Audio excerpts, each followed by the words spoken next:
Hello, I haven't done anything with Lobster Mobility for some time, and I wanted just to put something up because I do appreciate Lobster Mobility a lot more, I guess, these days.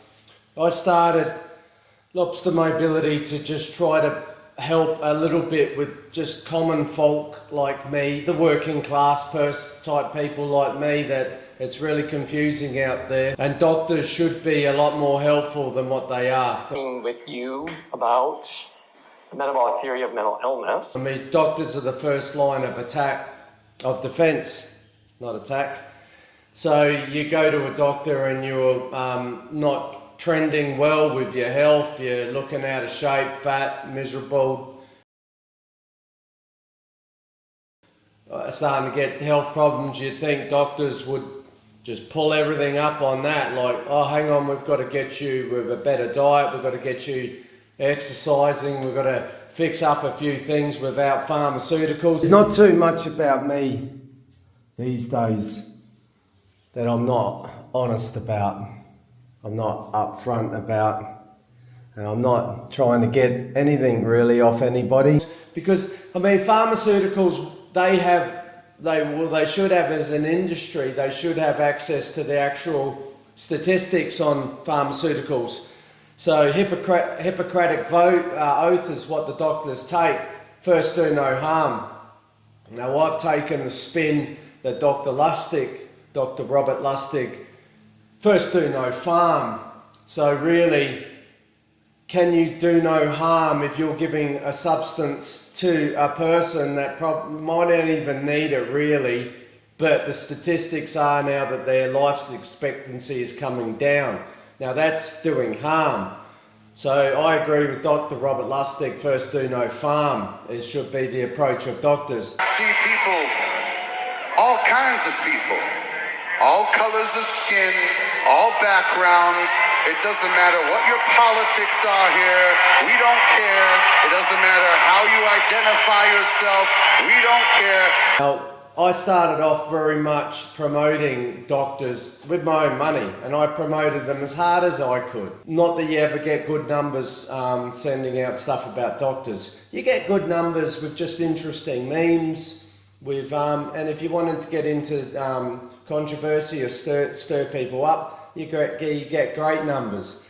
I was never going to really get great numbers with doctors that are talking about lifestyle choices.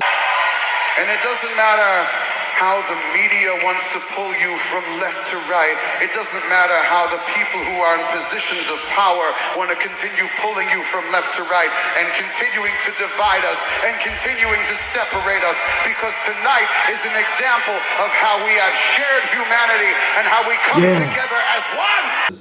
If you want better numbers, do what Norwitz and Nick Norwitz done and sell out a bit and start talking about Oreos and how seed oils, if you look at the science with a view for a minutiae, oh, they're not so bad. It's like, well, they are bad. I mean, it's like, oh, what was it with, at one point, someone was firing, and I won't mention his name because he's good with weight loss and I respect that. He was firing at Lustig, sugars, technically not that bad. I've looked at the science, and Lustig and I was also going, what do you mean sugar's not, and I was saying sugar wasn't addictive. I was like, what do you mean sugar's not addictive? It's like crack cocaine, mate. Too often. It's highly addictive, the fructose and all that. I don't care what you gleaned out of your study. So in general, like, since I started Cairns Lobster, which that's where all my YouTubing attention's gone to, and because I was started off with not media personality, I did not have training, or my appearance was much lower. I had more visceral fat, which makes you, like, even now, I've lost a fair bit of visceral fat, but as I lose the real bulk of my visceral fat, my appearance will get a little bit better, which I need. I need big time, and it'll never be great. But my nose inflammation will start coming down and a few things like that. Your skin glows. I'm looking forward to that glowing skin. If you see at times Rhonda Patrick, she has that glowing skin, which it can be good. Walk through. 1 in 5 people have a mental disorder in any given year. About 50% of Americans will meet criteria for a mental illness at some point or another during their life. I mean, women have an innate, evolutionarily designed ability to smell health in males. So at a personal level, I'll get more and more of that sort of one-on-one with women, and they can sense that, you know, you've got some vitality. They can sort of smell that metabolic health.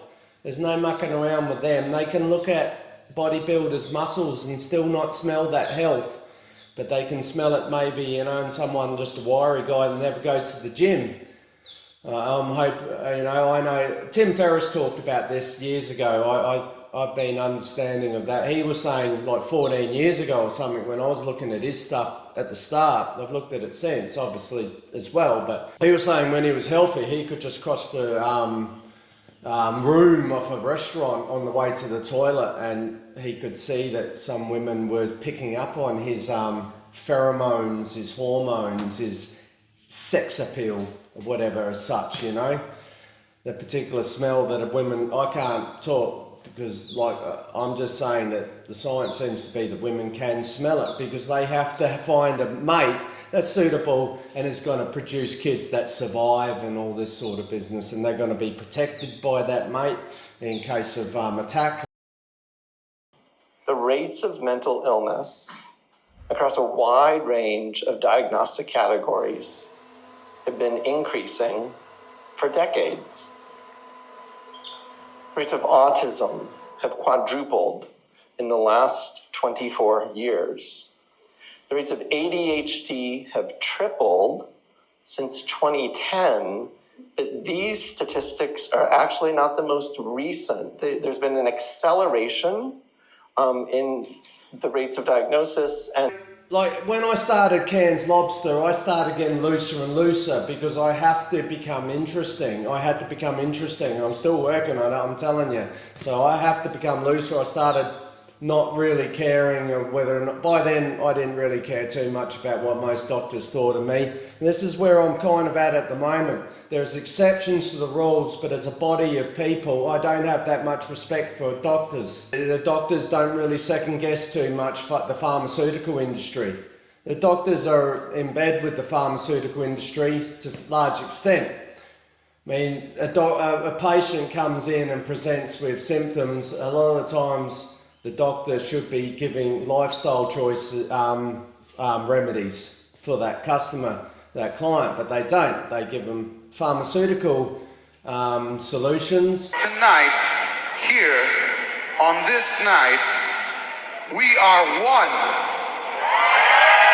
We are united. Because that's how their butter's bred. That's how they get paid. The big pharma has, in a sense, sort of made them their bitch.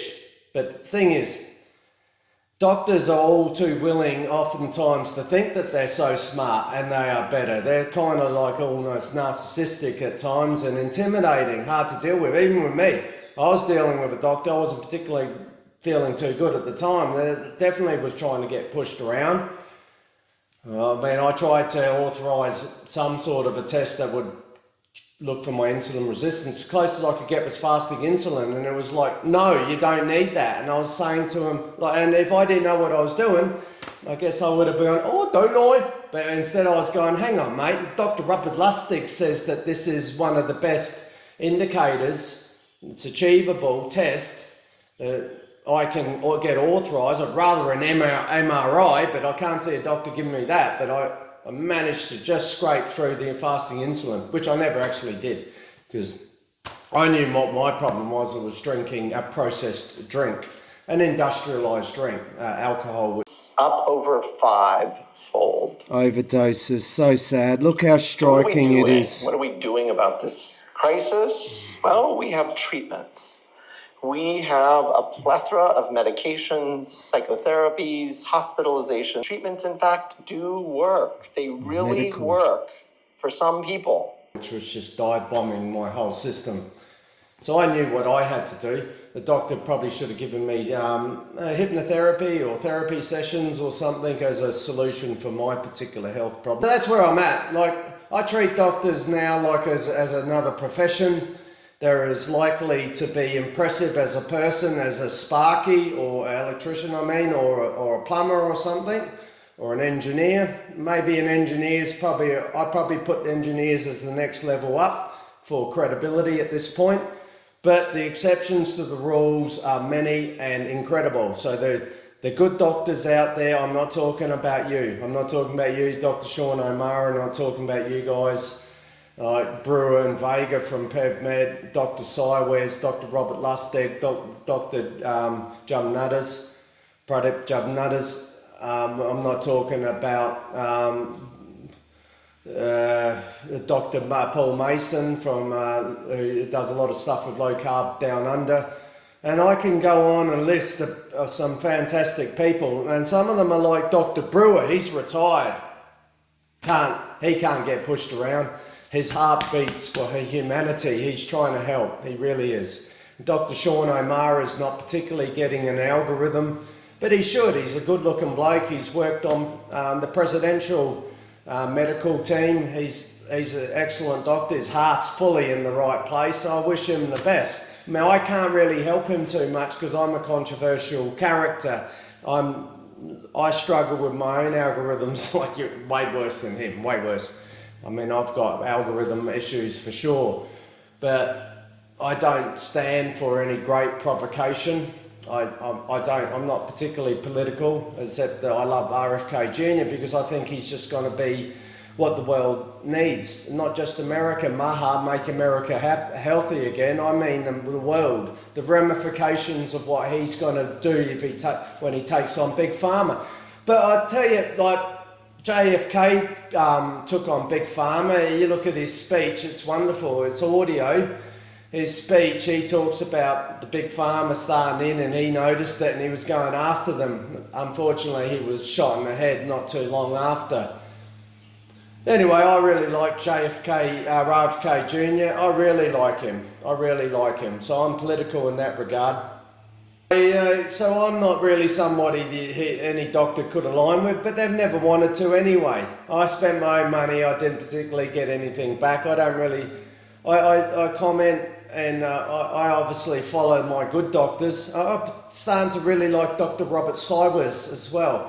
Because those South Africans, I don't know, if he's a Boer, is he Dutch? Because like the Dutch have to be honest. That's the one good thing about the Dutch. They're big, like average height of 6.5 meters. They're kickboxing nationality. They're tough. You know what? So that's where I'm standing. Lobster Mobility, I'm really enjoying it again. And if any of you guys watching this follow my it's the Facebook. Lobster Mobility is a Facebook. The YouTube is just something that I haven't got the energy for, but I will.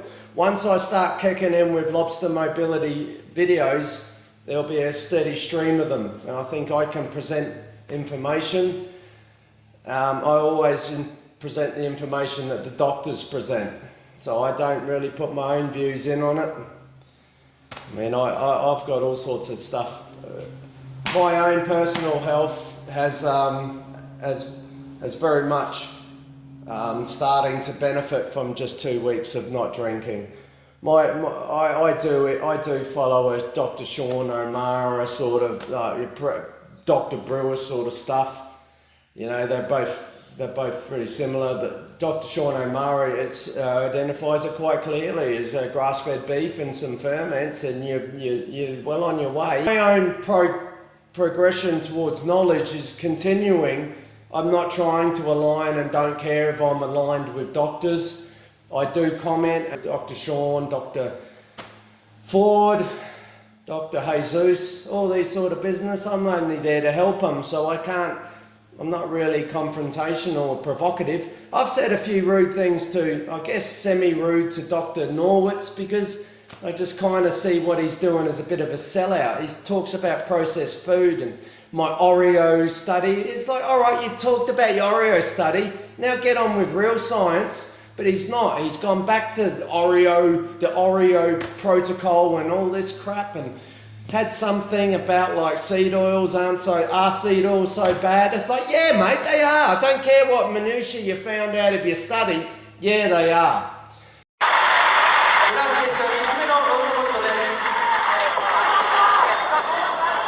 Yeah, no, a different At way. this point, Anyway. he is questioning his choices in life. He's thinking he maybe, you know, Frank, maybe you should have tried a bit harder in school. Well, I had the same thing with Dr. Gooby. I thought, oh, he's wonderful. He left being a spine doctor and neurosurgeon, surgeon, should I say, spine surgeon. And it's like, well, he's a bit soft, but, you know, I thought, oh, that sounds good, because now he's just going to get on with medicine. Until he started talking about food and diet. And then he was like, I looked at what he was saying, well, you do realise, you doctors, that you get very, very little training. The thing is, with doctors, they think because they're so smart, they can now take that small amount of training and maybe a little bit more research, and then they can start telling people stuff. It's like, mate, you're like 1/10 of Thomas DeLauer's knowledge, mate. You got like half and 1/10 of the knowledge of Max Lagaveri. Get into it a bit more before, you know, Dr. Lane Norton, just full of knowledge on how to get people to lose weight. You know, Dr. Gooby started talking about some lovely oatmeal smoothie. My eyes glazed over and I pressed unfollow and life went on. That's how I think about most doctors' knowledge about nutrition. Though there are exceptions, Dr. Sean, I just like soak everything up like I'm a sponge. I show a picture to my barber of his head and say, oh, just that haircut, and then I just settle back to talking. Short sides, whatever. I don't know much about fashion and hair, so I need tricks like that. Anyway, that's where I'm at with Lobster Mobility doctors. I still am associated. I don't need them to support me, and they don't. A friendly comment, maybe if it's on the low key, if I say to them something like, you know, draw a bit of attention to myself and ask them something, then a lot of times they'll get no reply at all. So I'm not anything particularly special to them. The ones that I follow, they are special to me. And who knows? I mean, I stand for the working class and I'm just continuing on. Cairns Lobster's only 6 months old. The learning's over to some extent. You know, that real basic learning. Now I'm still making pretty ordinary videos, but I'm a different animal now. I'm becoming more comfortable out in the public. I'm one of the rawest, most honest characters you can meet. I say to someone, I was saying at the gym, dragging all this stuff around, I get a lot of attention wherever I go. I'm an unusual guy. And dudes engage me in conversation. And I said, yeah, man, no, I'm feeling better. 2 weeks ago, I was like alcoholic level drinking, heavy drinking. And I can say that, and I'm not lying, because someone can just look back at my vlog and see. I'm pretty honest. Last 6 months, I've been an open book. And I just want to say some support and thank you to some of the people that are following Lobster Mobility. And I hope you can follow Cairns Lobster. I'm Andre Aksenov. Have a lovely day. Often.